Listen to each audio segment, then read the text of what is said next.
Right, welcome back to the Jack Ward Football Podcast and welcome to a very special roundup on this Bank Holiday Monday, reflecting on all of the action from the final day in Sky Bet League One. Let me know in the comment section down below, how do you reflect on your team's final position? So just because the final weekend of football is up with every team involved, the content isn't going to slow up. Make sure you hit the subscribe button and that notification bell as well. That way you'll be notified when I go live or do a recorded episode just like this one. Let's get straight into it, beginning with Port Vale against our now champions, Plymouth Argyle. So it finishes Port Vale 1, Plymouth 3. The XG for the match 0.94 to 0.71. Plymouth are crowned champions on the final day, and for the final time this season, they show exactly why they deserve it. What that football club has achieved is simply sensational and should be a blueprint for years to come in every department. They were spot on and have been spot on. Once again yesterday, a very, very professional and controlled performance. Port Vale tried to spoil the party, and in the third minute, they were spoiling the party. They went 1-0 up, Port Vale, but Plymouth, they fought back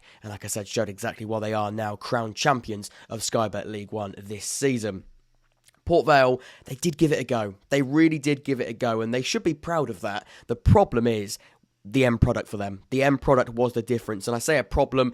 A massive reason why Plymouth won this game and have been so good this season is because their final third play has been exceptional. A huge reason why Plymouth have been so good is because of them being ruthless in front of goal and clinical in front of goal. And once again, yesterday, they did show that. In fact, I've got some really interesting numbers to read to you. They have a total season open play XG of 39.32, a total of 63 open play goals. They take their chances plus 24 more. I'll read them again. An expected goals of 39.32 and actual open play goals of 63 goals. They have scored 24 more goals than they should according to their expected goals. They're not just clinical, they are exceptionally good in front of goal. And a big reason why in this game they won it, but also across the season, they have just been simply perfection in the final third. When we move to the statistics here, Plymouth happy to concede possession, but edge Port Vale when it comes to shots on goal. You can see 61% possession to the home side. Port Vale in this one, Plymouth only had 39%, but it's about the total shots and the shots on target. We'll come to the shot map in just a second, but 11 shots on goal, 4 shots on target. You can see with Port Vale, all right, having the ball, but what are you going to do with the ball? And that could be something that Port Vale can improve going into next season. It has been a steady season for them.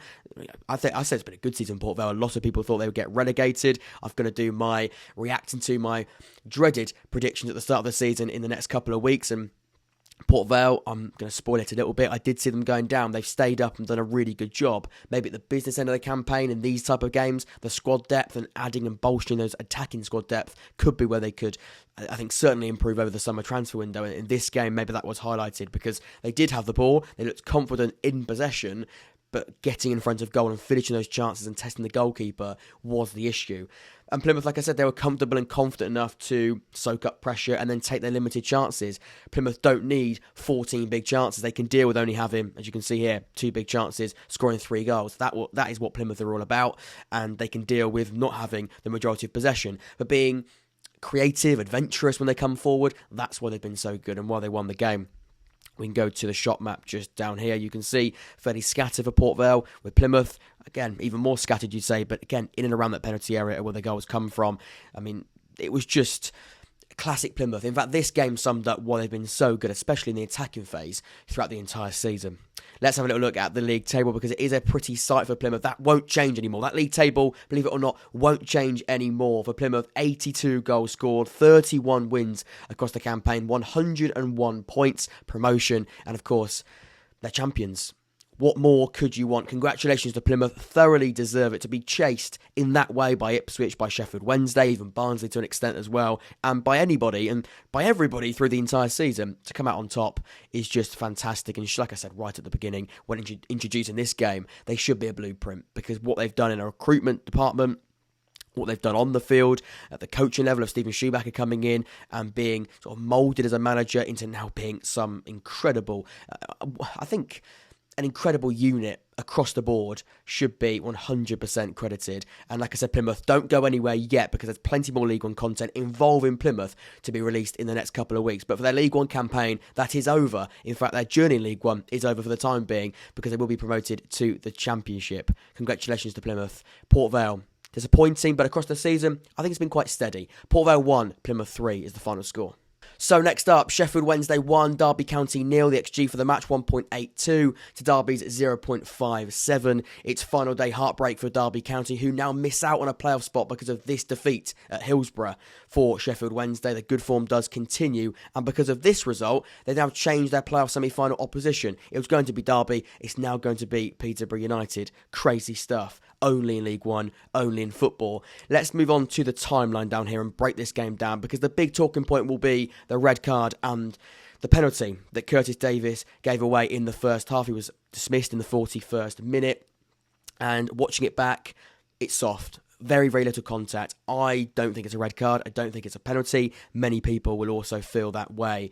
And it's a bit of a shame in some ways that the game is decided quite heavily because of that decision from the referee. There's no VAR. It's very unlikely the referee's going to change his mind. So when that is given, there's no going back. And the game was heavily decided, because of that incident. Having said all of that, the pass from Davies in the first place was really sloppy and forced the incident. Now, I'm not saying a decision should be made because of a sloppy pass or a mistake before and arguably a separate phase in play. But ultimately, Davies, that first pass initially that allowed that incident to take place really, really soon after, in fact, almost the same phase of play after, he forced the incident. Now, whether or not you should still get sent off and given a penalty away because of that, I don't think you should. And the referee's made a call that he might look back on and go, he made a mistake. Either way, you can't go back on it.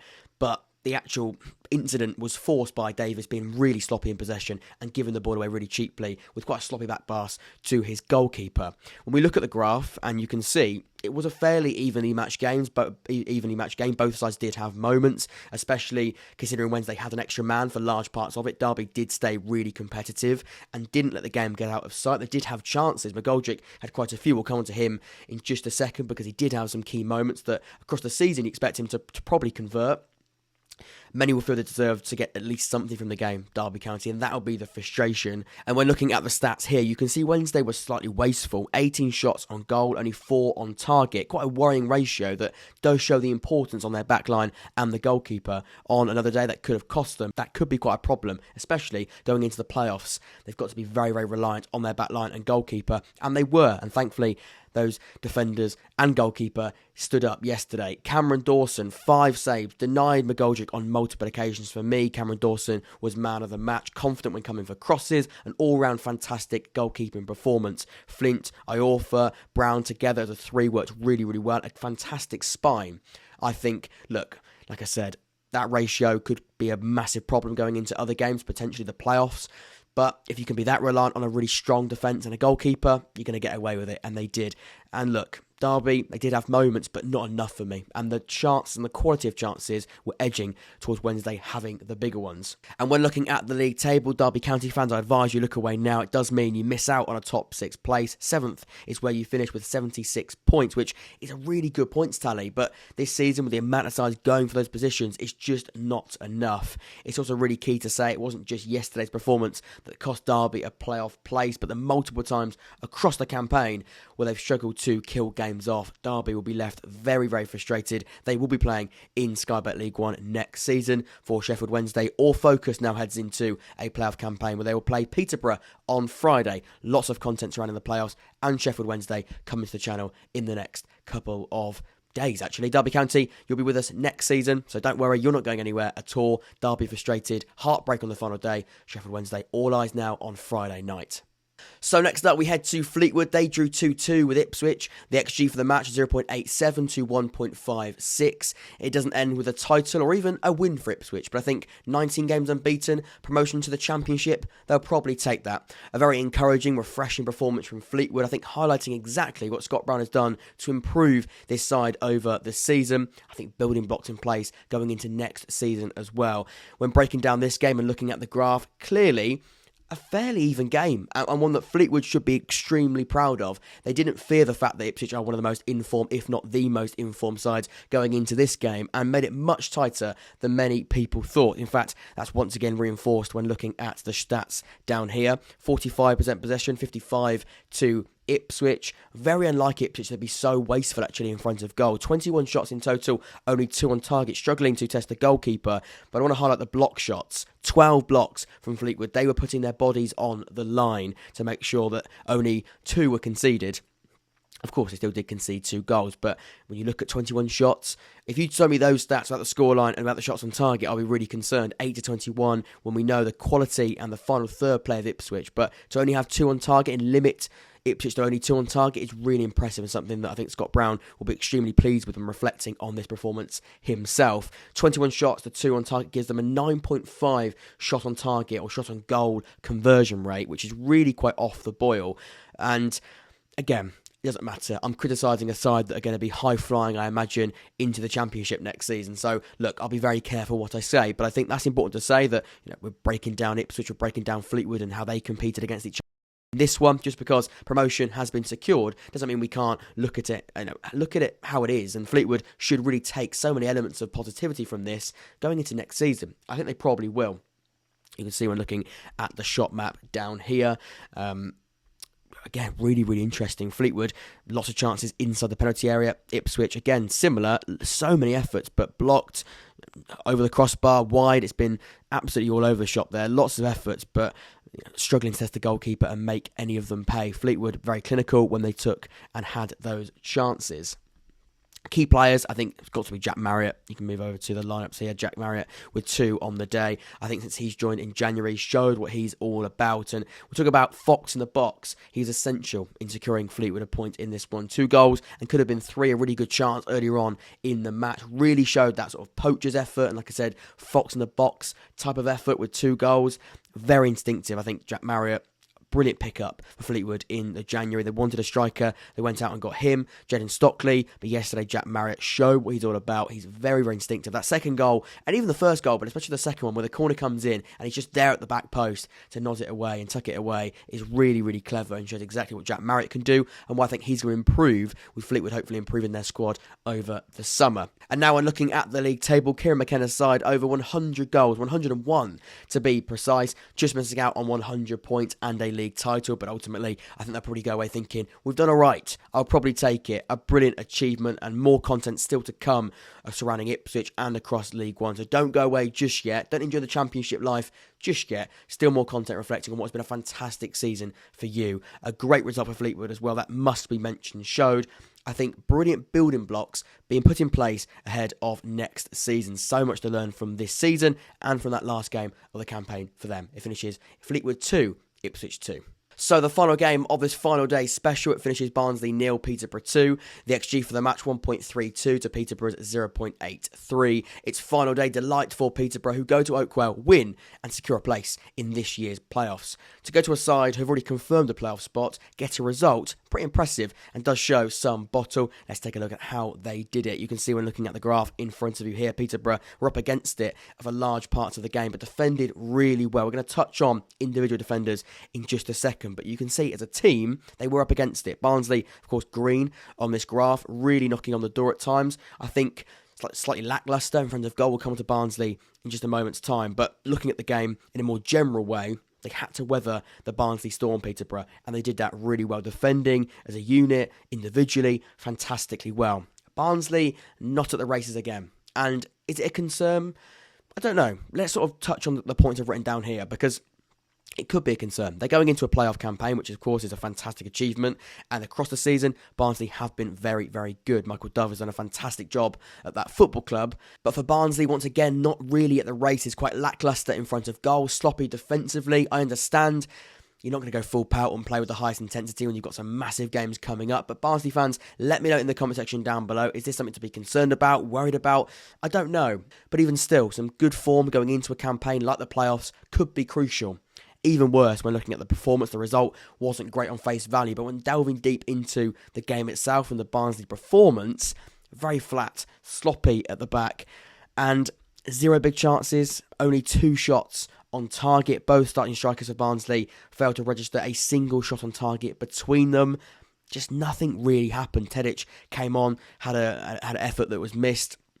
That was something, I guess, but I don't know what it is. It's sort of not quite there. Not the Barnsley that we've seen that were doing so well and pushing for a top 2 place only a couple of weeks ago. I get when you secured a position, you're 4th, you're happy, you can't move up or down. You naturally do, I guess, take your foot off the gas a little bit and you do potentially go on the half beach, a minor holiday, knowing that you've got some big games in the playoffs coming up shortly. But this isn't something that should be continuing and can't continue going into the playoffs. Peterborough had a job, they executed it. In fact, some individuals we've got to mention for them, two central defenders, Frankie Kent and Ronnie Edwards. In fact, Frankie Kent, 9 clearances, 3 tackles, 3 interceptions. Ronnie Edwards, 14 clearances, 2 interceptions, 2 tackles between those two.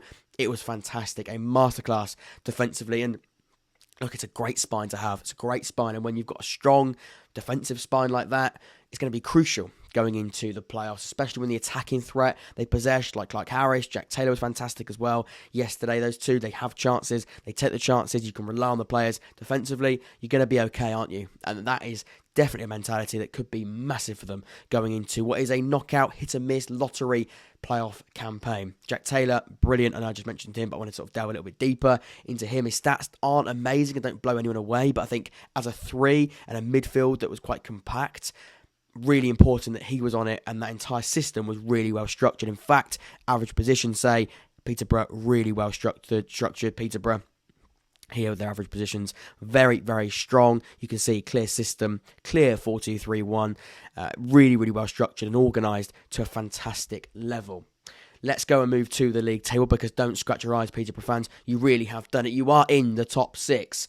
You've done it. Getting the points just at the right time. 2 huge games now for both of these sides coming up. It's going to be really interesting. Playoff content comes to the channel very, very soon. Previews for the playoffs. Barnsley, Peterborough, of course, now both involved. Fantastic stuff. Barnsley 0, Peterborough 2, meaning that Peterborough do and will be competing in the playoffs this season. So let's go around the ground. Still so much to chat about, including the relegation battle. Pompey 2, Wycombe 2, a really interesting game of football. 4 goals. Lewis Wing, a fantastic strike from the halfway line. That game does finish 2-2. Bristol Rovers 2, Bolton 3. Good result for Bolton as they head into the playoffs. Also a good 3-2 win for them over Joe Barton's Bristol Rovers. And this is the first final day miracle other than the Peterborough one that we've just spoken about. Cambridge 2, Forest Green Rovers 0. Cambridge are staying in League One. Fantastic stuff. Cambridge 2, Forest Green Rovers 0. Of course, Forest Green relegated quite a while ago, but Cambridge, they weren't relegated quite a while ago. They were still with a bit of hope going into the final day. That hope was restored with now confirmation. They will be in League One next season. Exeter 3, Morecambe 2, a Jay Stansfield. I think this is quite a romantic end to the season. In fact, it is a romantic end to the season. Jay Stansfield, of course, on loan from Fulham at Exeter, scored a hat-trick on the final game of the season. They beat Morecambe 3-2. Let's move on to the final sets of games. Oxford 1, Accrington 2. It's the final slap in the face for all Oxford fans, including myself, as we finish off the season. I didn't think we'd include it in the 4 games because it was quite a... It doesn't matter. 1, it doesn't matter. And 2, I don't want to talk about it anymore. I don't want to talk about any part of this season relating to Oxford anymore. So we'll move on quite swiftly with that one. Burton 0, MK Dons 0. Of course, a draw for MK Dons means they are relegated. MK Dons are out of Sky Bet League 1. Burton Albion, of course, got a point, and that point does see their opposition get relegated. Cheltenham 2, Charlton 2, another really good game. 4 goals in that one. Cheltenham, Alfie May scoring what could be his last goal for Cheltenham. We'll have to wait and see. Charlton ending the season with a draw. And finally, Lincoln 1, Shrewsbury 0. Lincoln do win their final game of the Sky Bet League 1 season. Shrewsbury, what has been an encouraging campaign, does end in defeat. So the last thing we've got to do is look at the final league table. You can see on the screen right now the relegated sides are confirmed. MK Dons in 21st, Morecambe in 22nd, 23rd is Accrington, and is Forest Green Rovers. Cambridge safe on the final day. And when looking at the top 6, Derby County do miss out with Peterborough, Bolton, Barnsley, Sheffield Wednesday all competing in this year's playoffs. Coming up in second, Plymouth with a title and promotion to the Championship. Thank you so much. Like I said, still so much content surrounding League One still to come, reacting to my original predictions. Some shockers, some not bad predictions. Do that very, very soon, and plenty more playoffs. We've got to rank every club's season on a tier list. Probably do that live as well. Lots of interaction. Can't wait for it. Until next time, please make sure you leave a like and subscribe. I've been Jack. This has been the Jack Wood Football Podcast, and I will see you all very, very soon. Take care.